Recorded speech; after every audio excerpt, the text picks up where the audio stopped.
আসসালামু আলাইকুম ওয়া রাহমাতুল্লাহি ওয়া বারাকাতুহু। আলহামদুলিল্লাহি রাব্বিল আলামিন ওয়াসসালাতু আলা নাবিয়িল আমিন, আম্মা বা'দ। প্রিয় দর্শক, কাছে কিংবা দূরে, দেশে কিংবা প্রবাসে, গ্রামে কিংবা শহরে, যে যেখান থেকে আমাদের সঙ্গে যুক্ত হয়েছেন সকলকে খবরের কাগজের পক্ষ থেকে আমন্ত্রণ জানাচ্ছি। আমি মুফতি ওমর ফারুক আশিকি। আলহামদুলিল্লাহ, আল্লাহ সুবহানাহু ওয়া তাআলার কাছে শুকরিয়া জ্ঞাপন করেই বলছি, তিনি আমাদেরকে রমাদানুল কারীম দান করেছেন, যেটি আমাদের জন্য, আমাদের শিশুদের জন্য বড় একটি নিয়ামত বললে আমরা রবের কাছে কৃতজ্ঞতা আদায় করতে পারি। কেননা রমাদানুল কারীমের পবিত্রতা, বরকত, ফজিলত বড় ছোট সবার জন্য সমান। ইসলামী শরিয়ার দৃষ্টিতে ছোট বাচ্চারা যেহেতু মোকাল্লাফ না, এ বিধানের তাদের উপরে আবশ্যক নয়, তো সেক্ষেত্রে তাদের জন্য এ বিধান আমরা আরোপিত করতে পারি না। তবে ছোটকাল থেকে বাচ্চাদের রোজা, নামাজ এবং অন্যান্য বিধান শিক্ষা দেওয়া মুসলিম বাবা মাদের জন্য এবং সতর্ক যারা রয়েছেন সে সমস্ত সচেতনমূলক বাবা মাদের জন্য এটি আবশ্যক। কেননা একটি শিশুর শৈশব সুন্দর হয় বাবা মাদের হাত ধরেই, তার ঘর থেকেই। একটি শিশু নামাজি হয়ে ওঠে তার বাবার মাধ্যমে, এবং একটি শিশুর নৈতিকতা শিখে তার মায়ের মাধ্যমে। একটি শিশু ইবাদতমুখর জীবন লাভ করে এবং নৈতিকতাপূর্ণ জীবন লাভ করে তার বাবা মায়ের কাছ থেকে।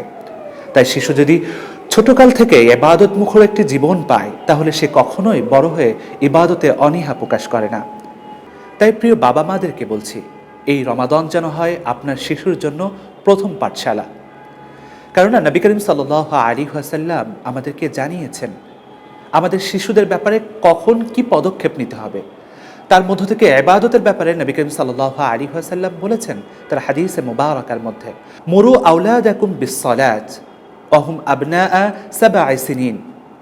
তোমরা তোমাদের সন্তানদেরকে, তোমাদের আদরের বেড়ে ওঠা কন্যাদেরকে, শিশুদেরকে, ছেলেদেরকে এমন আদেশ করো, ওই বয়সে আদেশ করো যখন তারা 7 বছর বয়সে উপনীত হবে, তখন নামাজের প্র্যাকটিস করো, তাদেরকে নামাজের আদেশ করাও। তোমাদের নামাজের মাধ্যমে তাদেরকে নামাজ সুন্দর করে দাও, তাদের বিষয়গুলোকে তাদের নখদর্পণে করে দাও। তাহলে তোমাদের সন্তান নামাজের ব্যাপারে অগ্রগামী হবে। এবং যখন তোমাদের সন্তানের বয়স 10 বছরে উপনীত হবে, তাদেরকে কিছু প্রহারের মাধ্যমে, কিছু কথা বলার মাধ্যমে, কিছু সতর্ক করার মাধ্যমে অভ্যস্ত করে ফেলো। কেননা নামাজ হলো অত্যন্ত গুরুত্বপূর্ণ একটি বিধান, যার মাধ্যমে একটি শিশুর বেড়ে ওঠা নৈতিকতার সঙ্গে হয়ে ওঠে এবং সেই শিশুটি সচেতনতা নিয়ে বেড়ে উঠতে পারে। কেননা আমরা দেখতে পাই এই নামাজ এবং রোজা একই বিধান।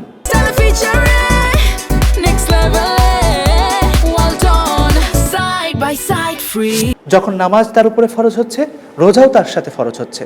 তাই নামাজ যখন ঠিক হয়ে যাবে, রোজাতেও সে অভ্যস্ত হয়ে যাবে। তাই রোজার বিধানও সেই 7 বছর বয়স থেকে আমরা একটু প্র্যাকটিস করতে যেতে পারি এবং 10 বছর বয়স থেকে তাকে কন্টিনিউ রোজা রাখাতে পারি। হযরত রুবাইয়া বিনতে মুআউযিজ রাদিয়াল্লাহু তাআলা আনহু তিনি বলেছেন, আমি আমার সন্তানদেরকে রমাদানে মসজিদে নিয়ে যেতাম এবং তারা রোজা রেখে যখন কাতর হয়ে যেত, কন্দন করত, তখন আমি রেশমের কাপড়, রেশমের খেলনা দিয়ে তাদেরকে ভুলিয়ে রাখতাম, পশমের খেলনা দিয়ে তাদেরকে ভুলিয়ে রাখতাম, যাতে করে তাদেরকে আমি ইফতার পর্যন্ত নিয়ে যেতে পারি। এভাবে তিনি তাদের সন্তানদেরকে ইফতার পর্যন্ত নিয়ে যেতেন, রমাদানের প্র্যাকটিস করাতেন। এছাড়াও আরেকটি হাদিস আমাদের কাছে একটি বিষয় স্পষ্ট করে দেয় যে নবী করিম সাল্লাল্লাহু আলাইহি ওয়াসাল্লামের প্রিয় সাহাবী হযরত ওমর রাদিয়াল্লাহু তাআলা আনহু তিনি যাচ্ছিলেন পথের মধ্য দিয়ে। হঠাৎ করে পথের মাঝে একজন ব্যক্তিকে দেখতে পেলেন যিনি মদ্যপায়ী, মদ পান করছে। তখন তিনি তাকে ডেকে বললেন, তোমাকে দেখে আমার বড় আফসোস হয়, আমি আফসোস করছি আমাদের ছোট ছোট বাচ্চারা তারা রোজা রাখছে, আর তুমি সুষ্ঠ সবল দেহের অধিকারী, আর তুমি রোজা রাখছো না। এই হাদিসও আমাদেরকে জানান দেয় যে ছোট বাচ্চাদেরকে সাহাবা ইকরাম রাদিয়াল্লাহু আনহুম রোজার প্র্যাকটিসে নিয়ে আসছেন, রোজা রাখাতেন। তাই আমাদের উচিত হবে আমাদের সন্তানদেরকে রোজাতে অভ্যস্ত করা। এই সময় থেকে, এই ছোট বয়স থেকে তারা কিভাবে অভ্যস্ত হবে সেই বিষয়টি আমাদের লক্ষ্য রাখতে হবে। তাই আসুন, এমন 10টি কৌশল আমরা জানি, যেই 10টি কৌশল যদি আমরা অ্যাপ্লাই করি আমাদের সন্তানদের প্রতি, তাহলে আমাদের সন্তানও রোজাতে অভ্যস্ত হয়ে যাবে ইনশাআল্লাহ। 1 নম্বর, ফজিলতপূর্ণ বর্ণনা। শিশুদের সামনে রোজার সওয়াব ও জান্নাতে আর রাইয়ান নামক বিশেষ দরজার গল্প বলুন, যা কেবল রোজাদারদের জন্যই আল্লাহ তাআলা নির্ধারণ করেছেন। 2 নম্বর, প্রস্তুতিমূলক রোজা। রমজান আসার আগে শাবান মাসে দুটি একটি রোজা রাখিয়ে তাদের মানসিক ও শারীরিক প্রস্তুতিতে সাহায্য করুন। 3 নম্বর, ধাপে ধাপে অভ্যাস। শুরুতে কিছুদিনের কিছু অংশ রোজা রাখান, পরে ধীরে ধীরে সময় বাড়িয়ে পূর্ণ রোজার দিকে নিয়ে যান। 4 নম্বর, বিলম্বিত সাহারি। একদম শেষ সময়ে সাহারি খাওয়ালে শিশুদের জন্য সারাদিন ক্ষুধা সহ্য করা সহজ হয়ে যায়, তাই বিলম্বিত সাহারি গ্রহণ করান।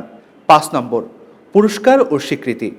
প্রতিদিন বা প্রতি সপ্তাহে যখন শিশু রোজা রাখলো তাদের জন্য সাধ্যমতো উপহার দিন। 6 নম্বর, সর্বজনীন প্রশংসা।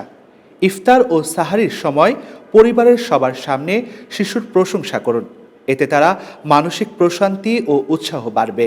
7 নম্বর, স্বাস্থ্যকর প্রতিযোগিতা। একাধিক শিশু থাকলে তাদের মধ্যে ইবাদতের প্রতিযোগিতা তৈরি করুন, তবে খেয়াল রাখবেন কেউ যেন হতাশ না হয়। 8 নম্বর, মনোযোগ অন্যদিকে রাখা। ক্ষুধা লাগলে তাদেরকে ঘুম পাড়িয়ে দিন, অথবা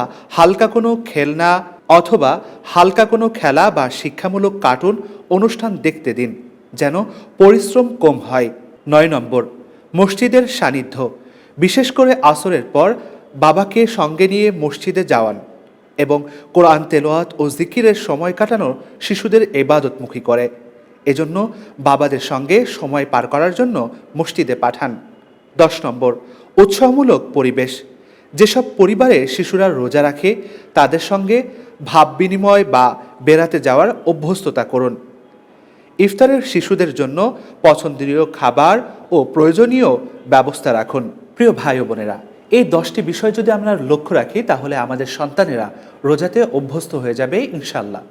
তবে আমাদের সম্মানিত অভিভাবকদের কাছে একটি সতর্কমূলক মেসেজ আমি শেয়ার করতে চাই। সেটি হলো যে আমাদের সন্তানদের উপরে যেন আমরা কোনো কিছু চাপিয়ে না দিই। ইসলাম কোনো কিছু চাপিয়ে দিয়ে অর্জন করতে চায় না। ইসলাম হলো সুন্দর এবং সুষ্ঠু, সহজ। এই বিষয়টি মাথায় রাখতে হবে। আমার সন্তানের উপরে চাপিয়ে দিয়ে আমার সন্তান যেন অনৈতিকতার কোনো পথ অবলম্বন না করে। আমাদের সন্তানদেরকে সহজ পদ্ধতিতে রোজার প্র্যাকটিস করাবো, যাতে করে এ রমাদান যেন হয় তার জন্য প্রথম পাঠশালা, এ রমাদান যেন হয় তার জন্য শিক্ষা গ্রহণের অনন্য পাঠশালা, এ রমাদান যেন হয় তার লাইফের বড় উপার্জনের শিক্ষা গ্রহণের পাঠশালা। তো সেই ক্ষেত্রে আমরা এই বিষয়গুলো লক্ষ্য রাখবো ইনশাআল্লাহ। আল্লাহ তাআলা আমাদের প্রত্যেক মা, বোন, ভাই, আত্মীয় স্বজন এবং শুভাকাঙ্ক্ষীদেরকে সঠিকটা বুঝে আমল করার তৌফিক দান করুন। আমিন। হাদা মা ইনদি ওয়াল ইলমু ইনদাল্লাহ। আসসালামু আলাইকুম ওয়া রাহমাতুল্লাহ। খবরের কাগজ, নিখাত, নির্ভীক, নিরপেক্ষ।